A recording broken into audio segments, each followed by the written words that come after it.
Assalamualaikum warahmatullahi wabarakatuh. Bismillahirrahmanirrahim. Alhamdulillahirabbil alamin. Assalatu wassalamu ala asrofil anbiya'i wal mursalin Sayyidina wa maulana Muhammadin sallallahu alaihi wasallam wa ala alihi wa ashabihi ajmain. Qala Allah ta'ala fi kitabil karim, subhanalladzi asra bi'abdihi lailam minal masjidil harami ilal masjidil aqsa alladzi barakna haulahu linuriyahu min ayatina innahu huwas samiul basir. Wa qala aidan qala rabbi ishrah li sadri wa yassir li amri wahlul 'uqdatam min lisani yafqahu qawli. Amma ba'du. Hadratil kiram, para alim, para ulama, warasatul anbiya, para sesepuh bini sepuh, Al-Mukarramun, sang guru besar Mursyid Thariqatus Siddiqiyah Bapak Kiai Muhammad Mukhtar Mukti Syekh Mukhtarullah Al-Mujtaba,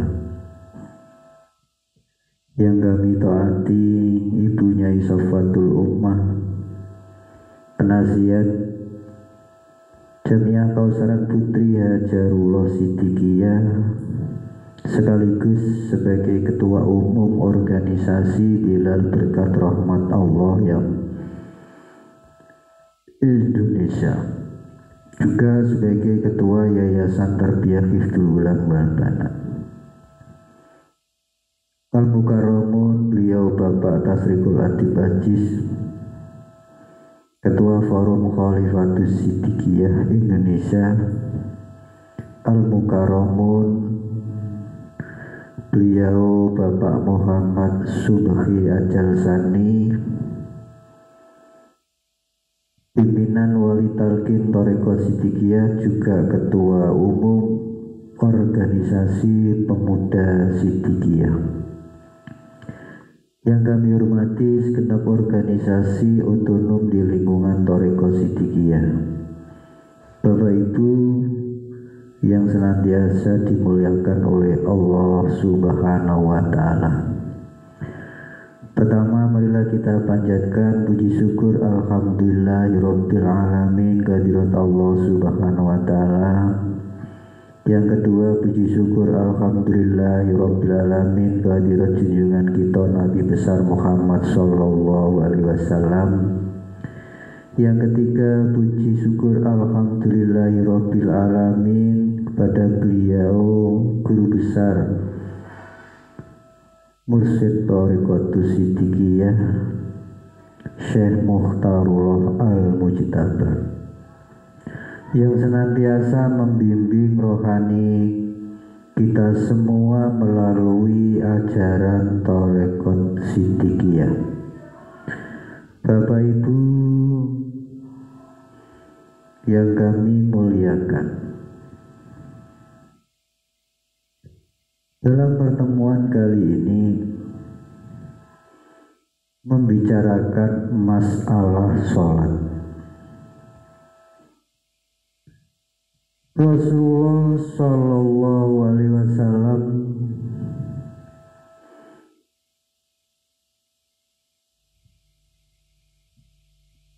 menyebutkan di dalam hadisnya, fa'alaikum bil jama'ati fa innahu la yajma'u ummati illa ala huda. Bersabda Rasulullah Shallallahu Alaihi Wasallam, hendaklah kamu menetapi jamaah, maka sesungguhnya tiadalah jamaah umatku kecuali atas hidayah Allah.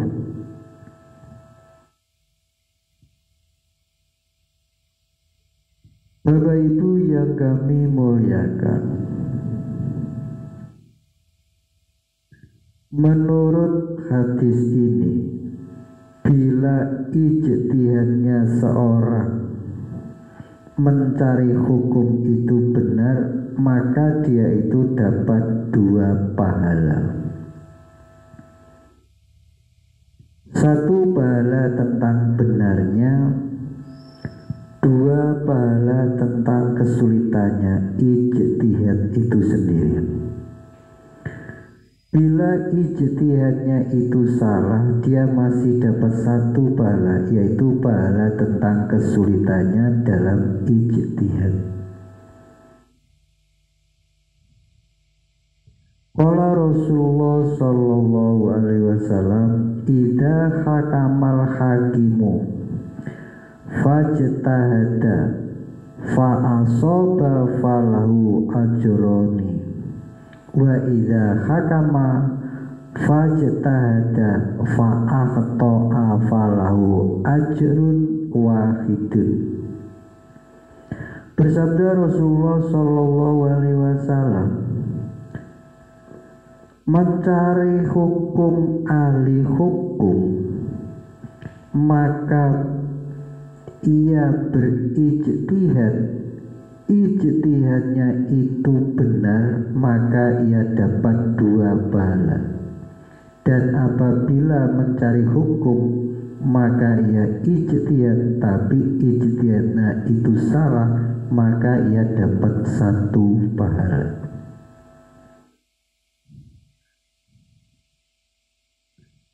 Bapak Ibu yang kami muliakan, di sini perlu saya paparkan sehubungan dengan perbedaan pendapat. Tentang perbedaan pendapat itu merupakan rahmat, asal pendapat itu tidak ditunggangi oleh hawa nafsu. Bila hawa nafsu itu telah menunggangi perbedaan pendapat, maka akan menimbulkan perpecahan di kalangan umat Islam. Jadi perpecahan umat Islam itu bukan karena perbedaan fahamnya, akan tetapi karena hawa nafsunya sendiri. Qala Rasulullah sallallahu alaihi wasallam, ikhtilafu ummati rahmatun. Bersabda Rasulullah sallallahu alaihi wasallam, perbedaan umatku adalah rahmat.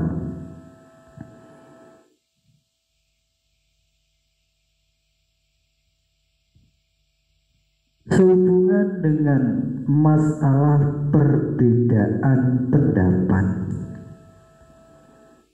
ikhtilafu ummati rahmatun,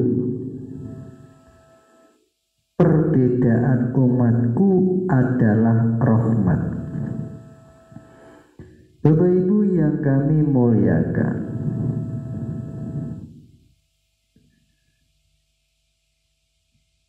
ada sebuah hadis di dalam kitab hadis yang tingkat sahihnya disepakati oleh ulama seluruh dunia, ialah hadis sahih Bukhari. Dan para ulama sepakat bahwa sholat 5 waktu mulai diwajibkan kepada Rasulullah dengan umatnya pada waktu Mi'raj Nabi ke Sidratil Muntaha itu adalah berdasarkan hadis Bukhari jilid 1 Kitabus Shalah bab kaifa furidatis shalah halaman 92.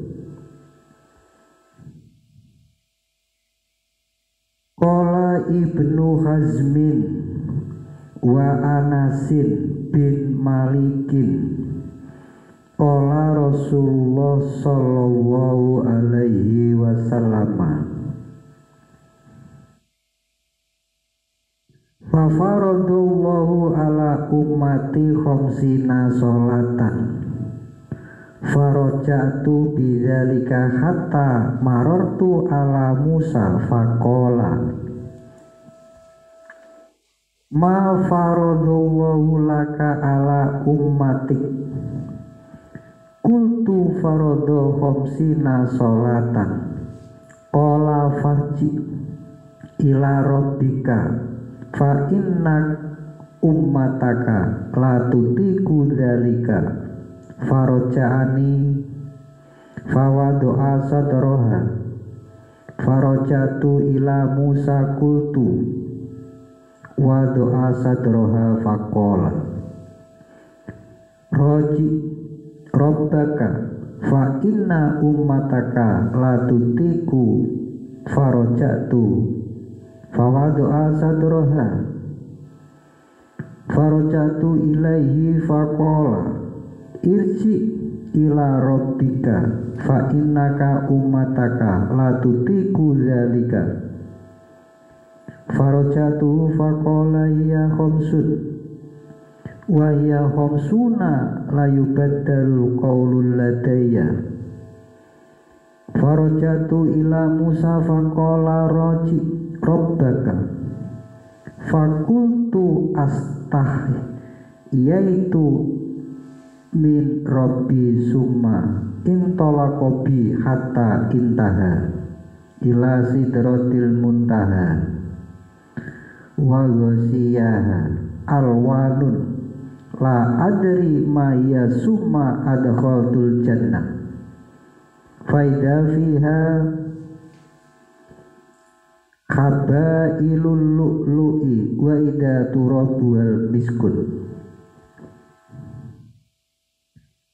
Artinya, berkata Ibnu Hazim dan Anas bin Malik, bersabda Rasulullah Shallallahu Alaihi Wasallam telah mewajibkan Allah atas umatku 50 sholat. Maka dengan itu saya kembali hingga saya melewati Nabi Musa. Maka ia bertanya, apa yang diwajibkan Allah untukmu atas umatmu? Saya berkata, diwajibkan 50 sholat. Dia berkata, kembalilah kepada Tuhanmu. Maka sesungguhnya umatmu tidak akan mampu dengan itu. Maka saya kembali, maka diletakkan separuhnya. Maka aku kembali kepada Musa. Aku berkata, telah diletakkan separuhnya. Maka ia berkata, kembalilah kepada Tuhanmu. Maka sungguh umatmu tidak akan mampu. Maka aku kembali, maka aku diletakkan lagi separuhnya. Maka aku kembali lagi kepadanya. Maka Musa berkata, kembalilah kepada Tuhanmu, maka umatmu tidak akan mampu. Maka aku kembali kepadanya. Maka Tuhan berfirman, 5 itu ialah 50. Tidak akan diganti ketetapan ini di sisiku. Maka aku kembali kepada Musa. Musa berkata, kembalilah kepada Tuhanmu. Maka aku jawab, saya malu kepada Tuhanku. Kemudian aku diberangkatkan sampai ke Sidratil Muntaha. Dan ia itu diliputi oleh bermacam-macam warna yang aku tidak tahu apakah hakikatnya. Kemudian aku masuk surga. Maka di surga itu ada untaian mutiara seperti tali dan tanahnya dari miskun. Bapak Ibu yang kami muliakan, hadis Sahih Bukhari inilah yang menjadi dasar pendapatnya para ulama bahwa sholat 5 waktu itu awal diwajibkan kepada umat Islam pada waktu Mi'raj dari Sidratil Muntaha.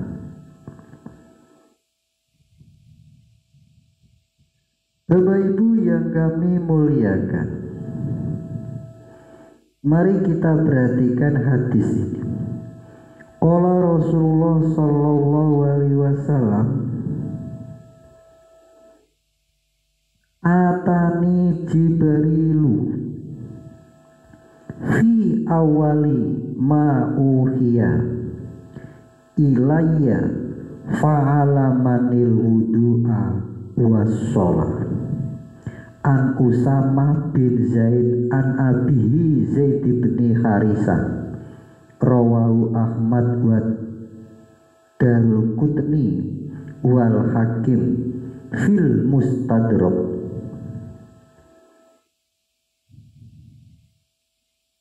Bersabda Rasulullah sallallahu alaihi wasallam, datang kepadaku Jibril pada awal aku diberi wahyu. Kemudian saya diajari wudhu dan aku diajari sholat. Hadis ini menerangkan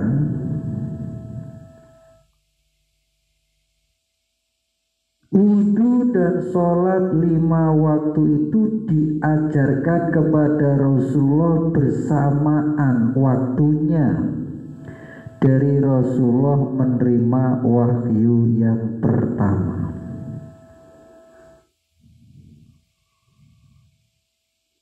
Ini berdasarkan hadis keterangan dari sahabat Usamah bin Zaid dari ayahnya yang bernama Zaid bin Harisah. Nilai hadis ini hasan. Hadis ini diriwayatkan oleh Imam Ahmad bin Hambal, Imam Daraqutni, Imam Hakim di dalam kitabnya hadis yang bernama Al-Mustadrak. Hadis ini ada di dalam kitab hadis Jami'us Shaghir bab huruf alif halaman 8. Jadi hadis ini menerangkan bahwa wudhu dan sholat 5 waktu itu diajarkan kepada Rasulullah bersamaan waktunya dari Rasulullah menerima wahyu pertama. Jadi waktunya bersamaan dengan penobatan Muhammad bin Abdullah menjadi Rasulullah, bukan waktu Isra Mi'raj.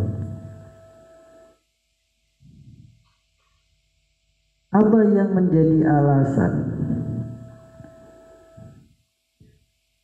Hadis tersebut adalah hadis mujmal. Ini menurut pendapatnya sebagian para ulama.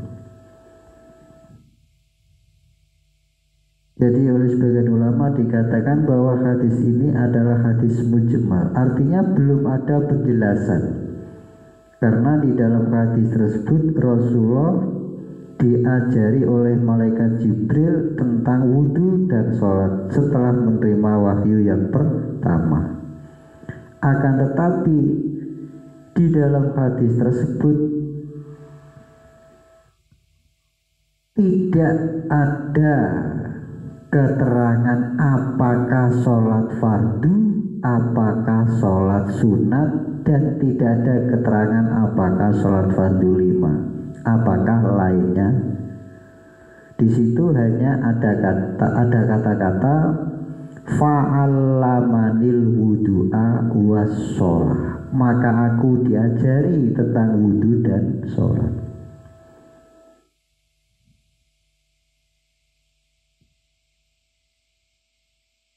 Di dalam hadis yang lain diterangkan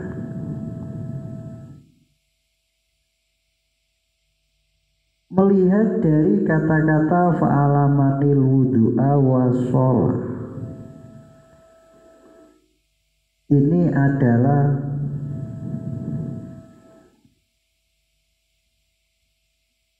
mungkin kesulitan dalam memahami. Hanya ada kata-kata fa'alamanil wudu'a washolah. Di dalam hadis itu tidak ada keterangan apakah sholat fardu, apakah sholat sunnah, apakah sholat sunat. Tidak ada keterangan. Hanya fa'alamanil wudu'a washolah.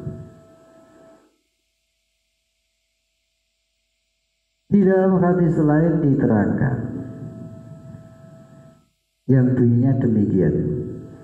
Qala Rasulullah sallallahu alaihi wasallam, awalu ma iftaradallahu ta'ala ala ummati as-sholawatil khamsi.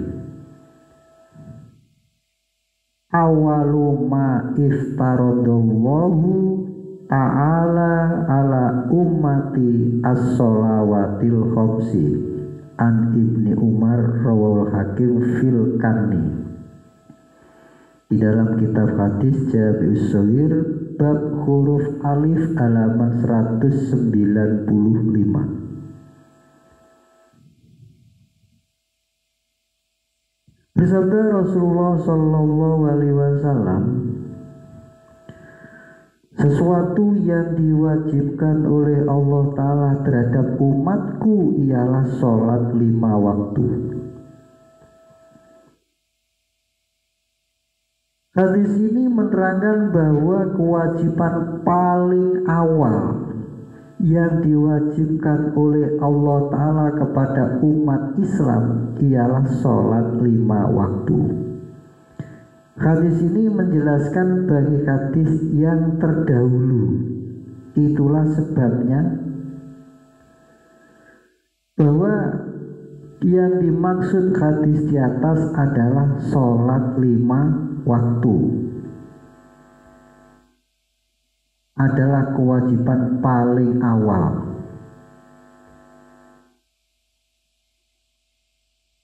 Karena di dalam hadis yang menjelaskan di situ bunyinya awalu ma iftaradallahu ta'ala ala ummati as-sholawatil khamsi.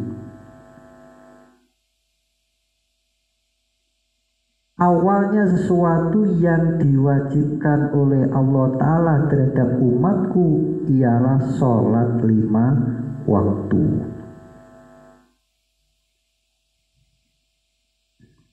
Kemudian di dalam kitab Muhammad Rasulullah sallallahu alaihi wasallam, susunannya Muhammad Ridho, halaman 139. Isra Mi'raj diterangkan, kanal Isra'u qoblal hijrati bisanatin. Kanal Isra'u qoblal hijrati bisanatin adalah Isra Nabi itu sebelum hijrah kurang 1 tahun.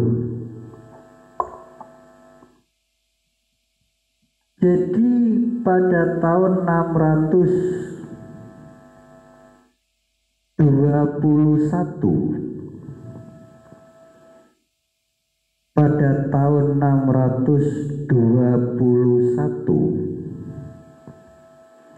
atau Rasulullah diangkat menjadi nabi sudah 12 tahun. Maka jika sholat 5 waktu itu barulah diwajibkan pada tahun 12 kenabian, berarti selama 11 tahun itu Rasulullah dan umat Islam belum pernah sholat 5 waktu. Padahal sholat 5 waktu itu adalah tiangnya agama Islam. Ini menurut hadis Nabi. Qala Rasulullah sallallahu alaihi wasallam, as-sholatul khamsu umudul Islam. As-sholatul khamsu umudul Islam. Bersabda Rasulullah sallallahu alaihi wasallam, 5 waktu, sholat 5 waktu itu adalah tiangnya Islam. Jadi sholat 5 waktu itu adalah tiangnya agama Islam.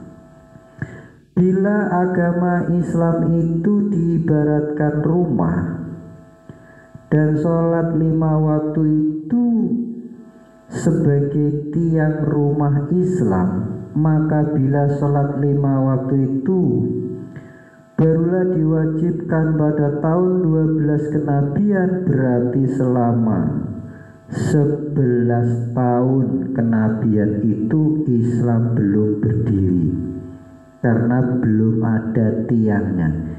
Ini hal yang tidak mungkin.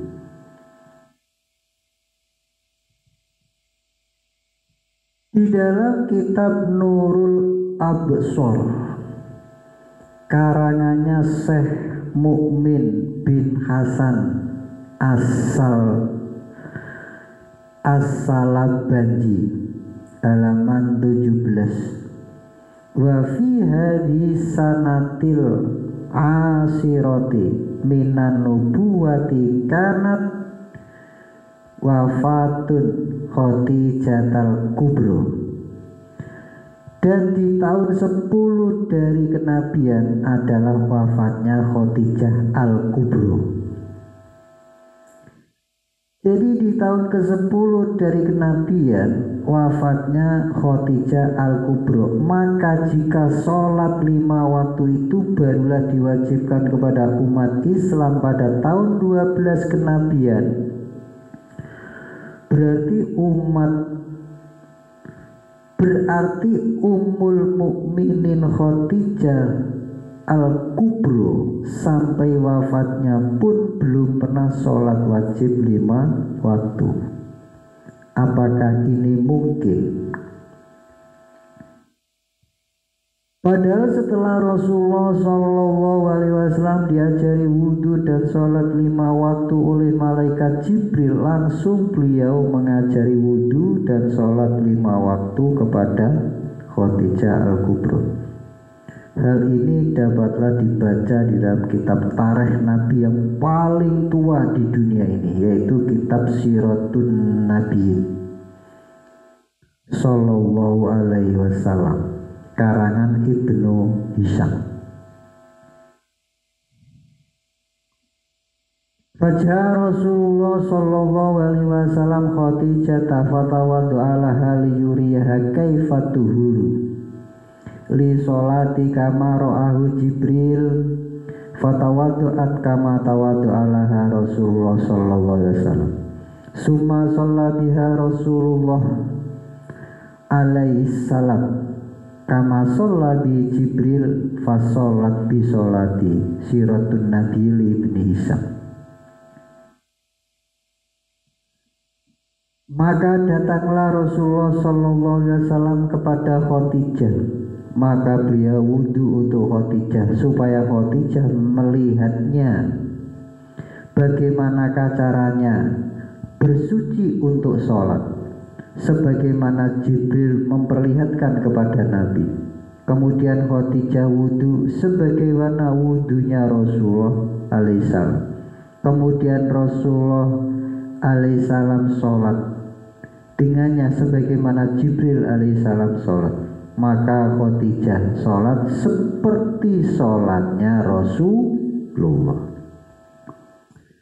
Keterangan ini diterangkan oleh Ibnu Hisham di dalam kitab Tarikh Nabi bab awalnya sesuatu yang diwajibkan oleh Allah Ta'ala kepada Rasulullah Sallallahu Alaihi Wasallam. Di dalam hadis lain juga diterangkan qala Rasulullah Sallallahu Alaihi Wasallam, waladina liman la sholata lahu. Bersabda Rasulullah Shallallahu Alaihi Wasallam, dan tak ada agama bagi orang yang tidak sholat baginya.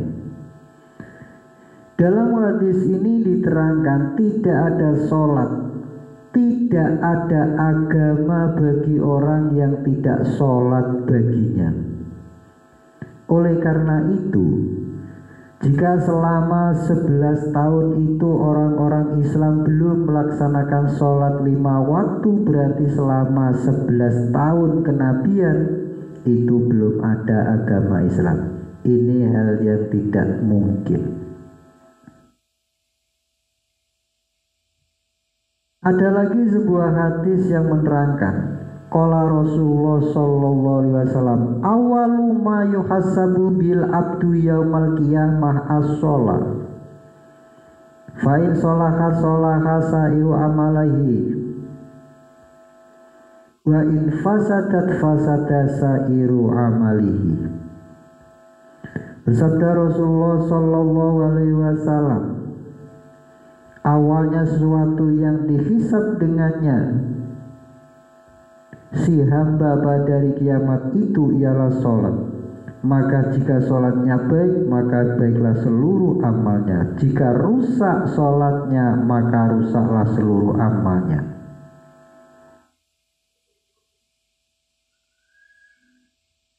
Ada lagi qala Rasulullah sallallahu alaihi wasallam, wa awalu ma yuhassabu wa awalu ma yus'aluna anis sholatil khamsi wa awalu ma yus'aluna anis sholawatil khamsi. Awalnya sesuatu yang ditanyakan ialah dari amal sholat 5. Hadis ini menerangkan bahwa sholat itu adalah sebagai pondasinya seluruh ibadah dohir. Dan yang dimaksud hadis tersebut ialah sholat 5 waktu. Bila sholat 5 waktu itu baik, maka seluruh amalnya baik. Bila sholat 5 waktu itu jelek, maka seluruh amalnya jelek. Ibarat rumah, tentulah yang dibangun paling awal ialah pondasinya. Jadi sholat 5 waktu yang menjadi pondasinya seluruh ibadah dohir. Bila sholat 5 waktu barulah diwajibkan pada malam Isra Mi'raj, berarti selama 11 tahun itu belum ada satu ibadah dohir pun karena pondasinya belum ada. Ini hal yang tidak mungkin. Di dalam surat Al-Qalam, wa innaka la'ala khuluqin azim, Al-Qalam ayat nomor 4. Dan sesungguhnya kau Muhammad benar-benar berbudi luhur. Wa innaka la'ala khuluqin azim. Dan sesungguhnya engkau Muhammad benar-benar berbudi luhur. Wal mu'minuna kullun amana billahi wa malaikatihi wa kutubihi wa rasulihi la nufarriqu baina ahadin mir rasulihi wa qalu sami'na wa ata'na ghufranaka rabbana wa ilaikal masir. Surat Al-Baqarah ayat 285. Dan orang-orang yang beriman seluruhnya beriman kepada Allah dan malaikatnya dan kitab-kitabnya dan rasul-rasulnya. Tidak ada perbedaan seorang pun dari rasulnya. Dan mereka mengatakan, kami mendengar dan kami taat. Ampunilah kami ya Tuhan kami, dan kepada Engkaulah tempat kembali. Allah Ta'ala sendiri menyatakan bahwa Muhammad Rasulullah Sallallahu Alaihi Wasallam adalah seorang yang berbudi agung. Sebagai manusia yang berbudi agung sikapnya, bila mendengarkan perintah ialah sami'na wa ta'na. Kami mendengar dan kami taat. Sami'na wa ata'na, kami mendengar dan kami taat. Apakah mungkin Muhammad Rasulullah Shallallahu Alaihi Wasallam setelah mendengarkan perintah sholat wajib kemudian kembali memohon keringanan hanya disebabkan didikte Nabiullah Musa alaihissalam? Nabiullah Musa alaihissalam adalah seorang nabi yang diutus untuk kaum Bani Israel, dan kaum Bani Israel itu mempunyai sifat yang rewel. Perhatikanlah keterangan dalam Al-Quran.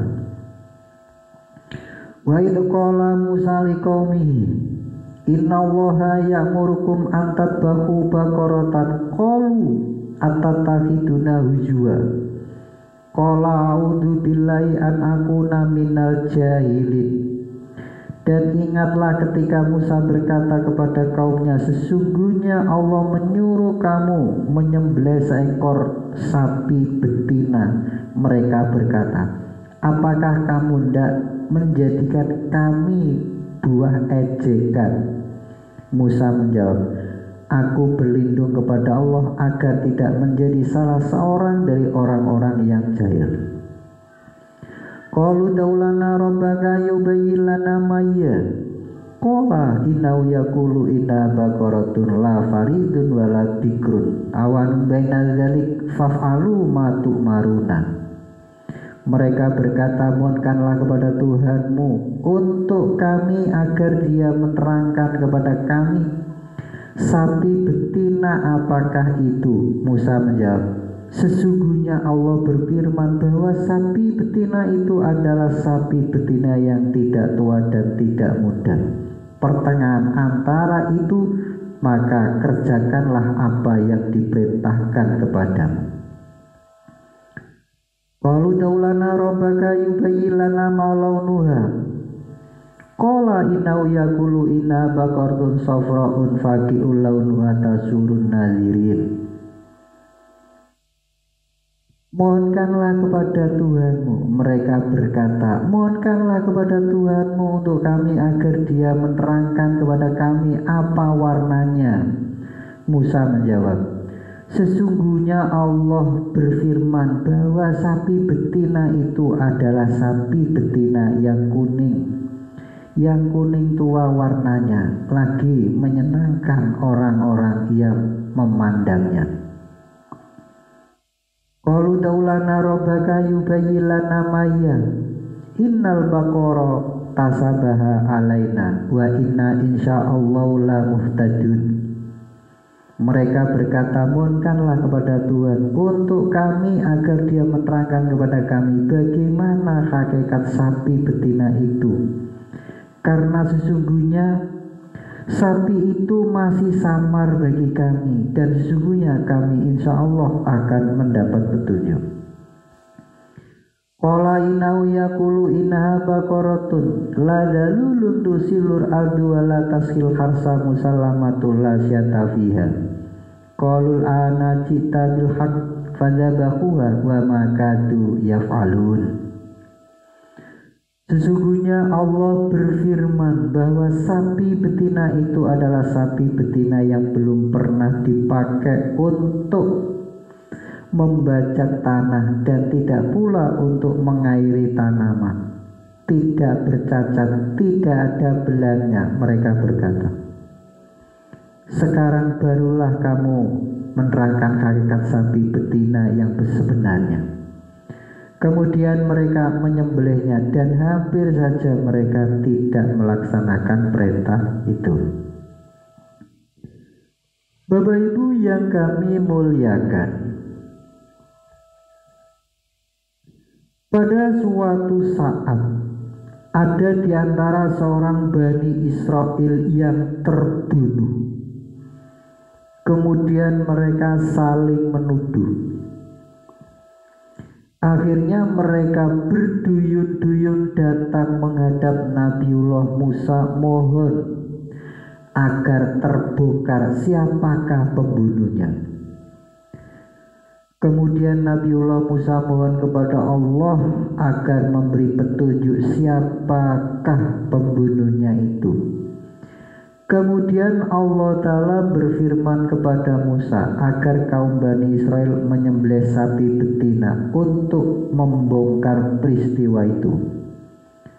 Musa alaihissalam menyampaikan kepada kaum Bani Israel bahwa Allah Ta'ala menyuruh kepada mereka supaya menyembelih sapi betina agar peristiwa itu terbongkar siapakah pelakunya yang membunuh itu. Mestinya kalau kaum Bani Israel itu kaum yang taat, diperintah menyembelih sapi betina langsung saja menyembelih tanpa tanya-tanya lagi. Dasar kaum yang rewel, bukan langsung menyembelih sapi betina, malah Musa alaihissalam itu disuruh mohon keterangan dari Allah sapi betina yang bagaimana. Mahia itu sapi yang bagaimana. Setelah Musa mohon kepada Allah sebagaimana yang diminta kaumnya, jawabnya Allah. Jawaban Allah itu kaum Bani Israel supaya menyembelih sapi betina yang tidak tua dan tidak muda. Mereka menyuruh lagi kepada Musa supaya mohon penjelasan kepada Allah tentang warnanya sapi betina itu. Setelah ada jawaban dari Allah Ta'ala, sapi betina itu rupanya kuning tua yang bersih. Mereka tetap supaya Musa minta keterangan dari Allah bagaimana ciri-cirinya sapi betina itu. Allah Ta'ala memberikan penjelasan. Jadi Allah memberi penjelasan lagi, sapi betina itu adalah sapi betina yang belum pernah dipergunakan menyangkul tanah, yang belum pernah dipergunakan mengairi sawah, yang mulus, yang tidak ada belangnya. Walaupun sudah diterangkan, masih tanya tentang usianya sapi betina itu, tentang warnanya, tentang ciri-ciri khasnya. Hampir-hampir kaum Bani Israel itu tetap tidak akan melakukannya. Jadi setelah sapi betina itu disembelih sebagai anggotanya dipukul, setelah sapi betina itu disembelih, sebagian anggotanya dipukulkan kepada mayit yang terbunuh itu. Kemudian mayit itu bikudrotilah, hidup lagi, dan dia berkata bahwa yang membunuh itu ialah orang-orang yang ikut rewel tersebut.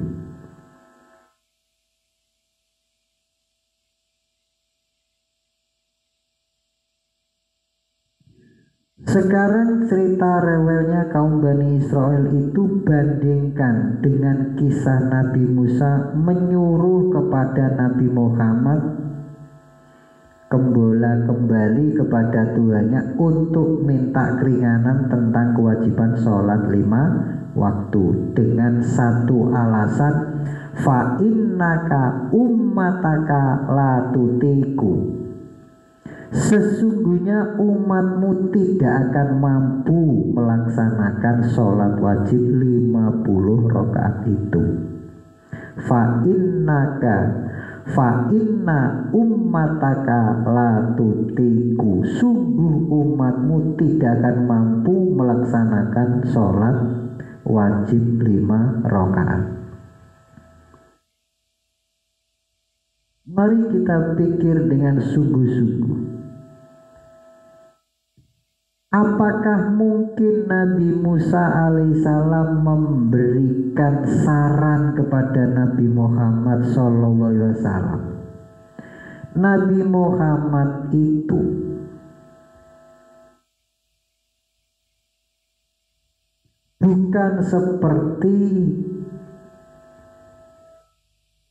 bukan nabi yang rewel seperti kaum Bani Israel Ini jelas tidak mungkin. Sifatnya Nabi Muhammad itu adalah sami'na wa atokna. Inilah diantara yang menjadi alasan-alasan bahwa sholat 5 waktu diterima di awal kenabian.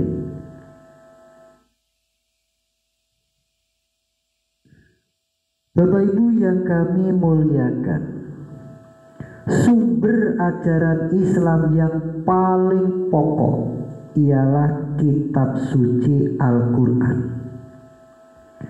Dan nomor 2 hadis Nabi Muhammad Sallallahu Alaihi Wasallam.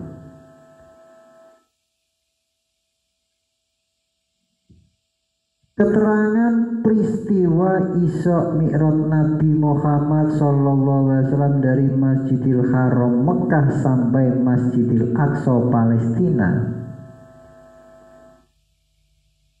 ini hanya diterangkan, hanya disebutkan di dalam satu ayat yang bunyinya Subhanalladzi asra bi'abdihi lailan minal masjidil harami ilal masjidil aqsa alladzi barakna haulahu linuriyahu min ayatina innahu huwas samiul basir.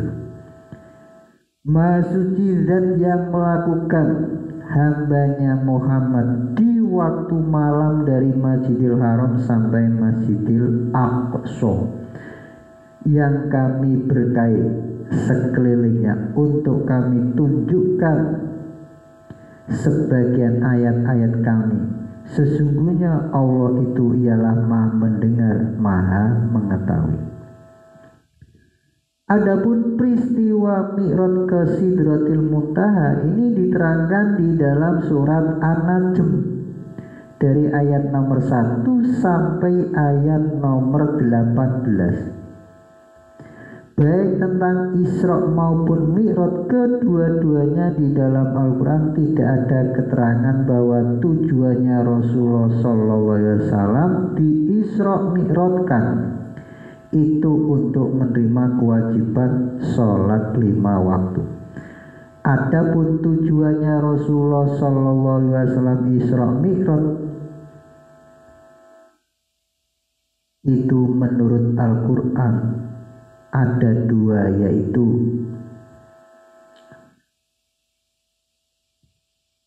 tujuan Isra Nabi linuriyahu min ayatina, untuk kami tunjukkan kepadanya sebagian dari ayat-ayat kami. Lakot ro'a min ayati Rabbil kubro, sesungguhnya dia telah melihat sebagian tanda-tanda Tuhannya yang paling besar. Wa ma ja'alna ru'yallati araina illa fitnatal linnas, dan kami tidak menjadikan ru'yah yang telah kami tunjukkan kepadamu melainkan untuk menguji kepada manusia. Jadi tujuan Isra itu ialah linuriyahu min ayatina. Tujuannya Isra. Tujuannya Mi'raj ro'a min ayati Rabbil kubro.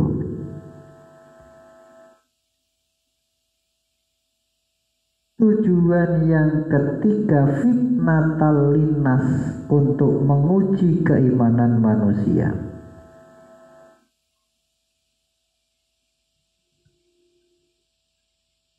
Bapak Ibu yang kami muliakan,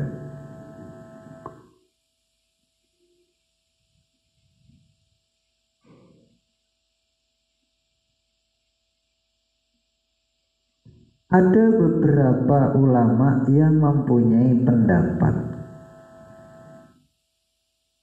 yang mengambil dasar dari sebuah hadis yang bunyinya qala Rasulullah sallallahu alaihi wasallam la sholata liman lam yaqra bi fatihatil kitab la sholata liman lam yaqra bi fatihatil kitab. Hadis Jami'us Shaghir. Bersabda Rasulullah sallallahu alaihi wasallam, tidak sah sholat bagi orang yang tidak membaca Fatihatul Kitab. Jadi hadis ini menerangkan orang yang sholat, di dalam sholatnya dia tidak membaca suratul Fatihah, maka sholatnya tidak sah. Padahal menurut keterangan Sayyidina Aisyah Ummul Mukminin radhiyallahu anhu, surat Al-Quran yang paling awal turun kepada Nabi Muhammad itu bukan suratul Fatihah, akan tetapi suratul Alaq, yaitu Iqra bismi rabbikal ladzi khalaq sampai malam ya'lam.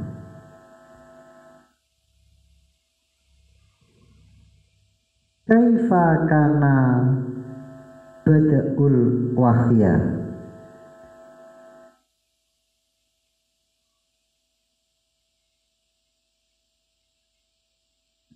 Iqra bismi rabbikal ladzi khalaq sampai malam ya'lam. Ini keterangan ini dalam hadis Bukhari jilid 1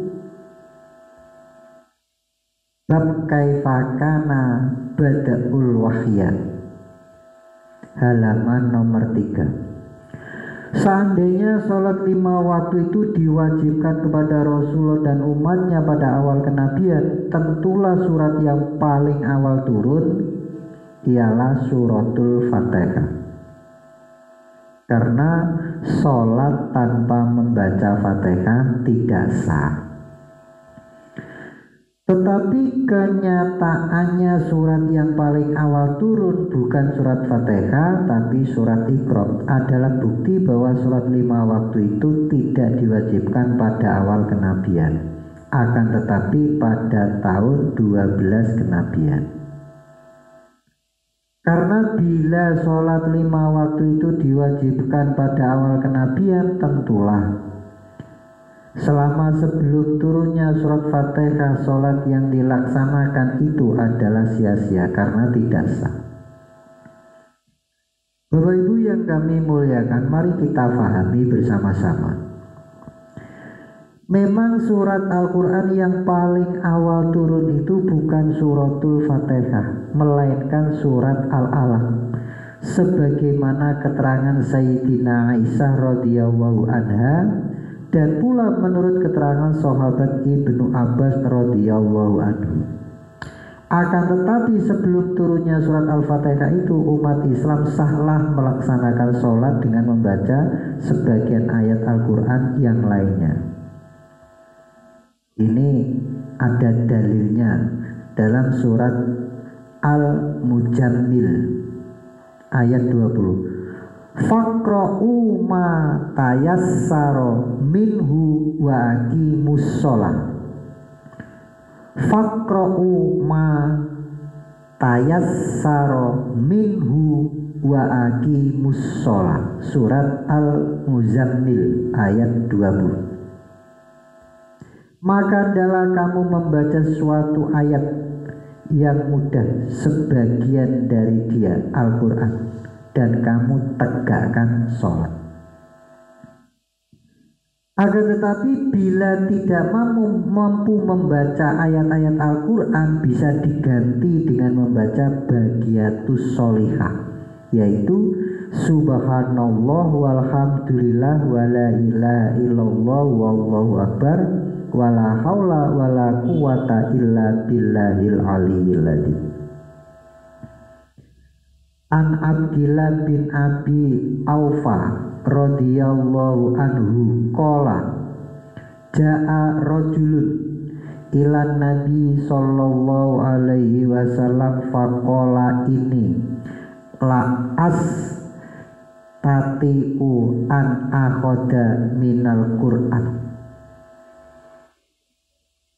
syai'an fa'alamani ma yujzi'ani minhu faqala kul subhanallah walhamdulillah wala ilaha illallah wallahu akbar wala haula wala quwata illa billahil aliyyil azim. Keterangan Abdillah bin Abi Auf radhiyallahu anhu berkata, Abdillah, telah datang seorang laki-laki kepada Nabi SAW. Dia berkata, sesungguhnya saya ini tidak mampu mengambil sesuatu pun dari ayat Al-Quran, maka ajarilah saya sesuatu yang dapat mengganti dari dia Al-Quran. Maka Rasulullah bersabda, bacalah subhanallah walhamdulillah wala ilaha illallah wallahu akbar wala haula wala quwata illa billahil aliyyil azim. Hadis riwayat Imam Ahmad bin Hanbal, Imam Abi Dawud, Imam Nasai, Imam Ibnu Hibban, Imam Daruqutni dan Imam Hakim. Tersebut di dalam kitab Bulughul Maram karangan Ahmad bin Ali bin Hajar Asqalani, bab sifat sholat, nomor hadis 306. Di dalam kitab Al-Itqan fi Ulumil Quran karangan Imam Jalaluddin As-Suyuti halaman 25 menerangkan, Abu Bakar Muhammad bin Haris dapat keterangan dari Abul Abbas Ubaidillah. Abu Abbas Ubaidillah dapat keterangan dari Hasan bin Ibrahim Al-Karmani. Hadis Hasan bin Ibrahim dapat keterangan dari Jabir ibnu Zaid. Jabir menerangkan bahwa surat-surat Al-Quran yang turun di Mekah, jadi surat-surat Al-Quran yang turun di Mekah, satu surat Al-Alaq, dua Al-Qalam, tiga Al-Muzammil, empat Al-Mudassir, lima Al-Fatihah, enam Al-Mutaffifin.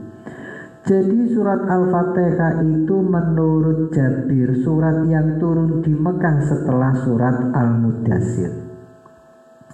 Maka setelah turunnya surat Al-Fatihah, maka bagi umat Islam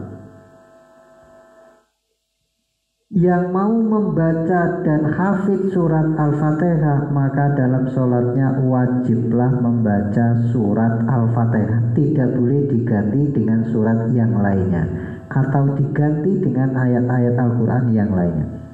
Tetapi sebelum turunnya surat Al-Fatihah, maka dalam sholatnya sahlah dengan membaca ayat-ayat yang lainnya.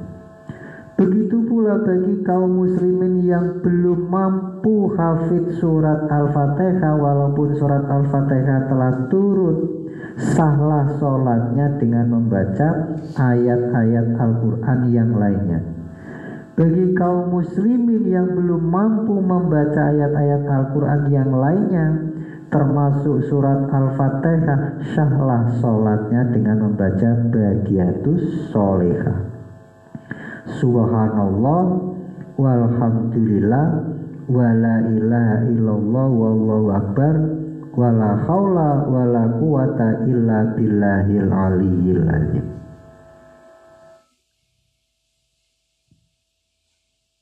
Jadi mayoritas sebagian dari ulama, sholat 5 waktu itu diwajibkan kepada umat Islam pada waktu Isra Mi'raj, yaitu tahun 12 kenabian. Itu sudah sepakat dan sudah umum.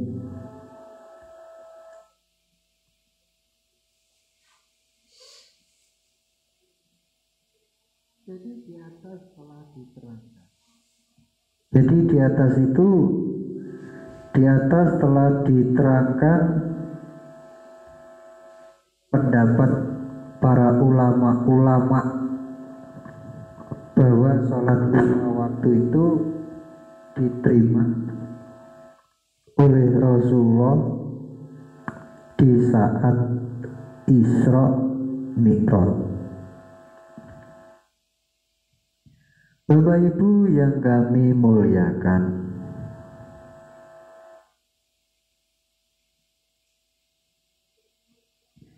mudah-mudahan apa yang kami sampaikan ini menjadikan pemahaman. Saya kira cukup. Mohon maaf atas segala kekurangan. Akhirul kalam, wassalamualaikum warahmatullahi wabarakatuh.